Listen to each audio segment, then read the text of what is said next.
അതെ, എൻ്റെ നാട്ടിൽ അങ്ങനെ നവരാത്രി ആഘോഷമൊന്നും വലിയ രീതിയിൽ ഉണ്ടാവാറില്ല, അമ്പലങ്ങളിലല്ലാതെ.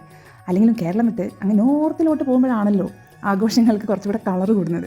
ഞാൻ പഠിച്ചത് അങ്ങ് നോർത്തിലുള്ള കോളേജിലായതുകൊണ്ട് തന്നെ ആദ്യമായി നവരാത്രി ആഘോഷവും പിന്നെ ഗർഭ ഡാൻസും ഒക്കെ കാണുന്നത് അവിടെ വെച്ചായിരുന്നു. അതിനു മുൻപ് ഗർഭ എന്ന് കേൾക്കുന്നത് പറക്കം നൽകിയ സിനിമയിലായിരുന്നു. അതിനു മുമ്പ് കേട്ടിട്ടില്ല. പിന്നെ ഗർഭയും ഗർഭവും തമ്മിൽ നല്ല ബന്ധമുണ്ട് കേട്ടോ. നിങ്ങൾക്ക് ആർക്കെങ്കിലും അറിയെങ്കിലും ഒന്ന് കമൻസ് പറയണേ. പിന്നെ ഞാനിപ്പോൾ താമസിക്കുന്ന രാജ്യത്തെത്തിയപ്പോഴാണ് മനസ്സിലായത് ഇവിടെ ഗുജറാത്തി കമ്മ്യൂണിറ്റിയാണ് ഏറ്റവും കൂടുതൽ. അതുകൊണ്ട് തന്നെ ഇവിടെ ആഘോഷത്തിന് ഒരു കുറവില്ല. എല്ലാ വർഷവും നവരാത്രി ആയാലും ആ 9 ദിവസം ഫുൾ ഓൺ എനർജിയാണ്. ഡാൻസ്, മ്യൂസിക്, ലൈറ്റ്സ് ഒക്കെ ഉണ്ടാവും.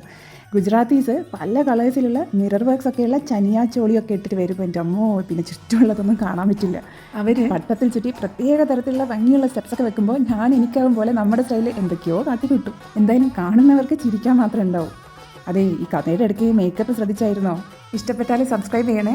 നിങ്ങളെങ്ങനെയാണ് സാധാരണ നിങ്ങളുടെ നവരാത്രി ആഘോഷിക്കുന്നതെന്ന് കമൻസ് പറയണേ.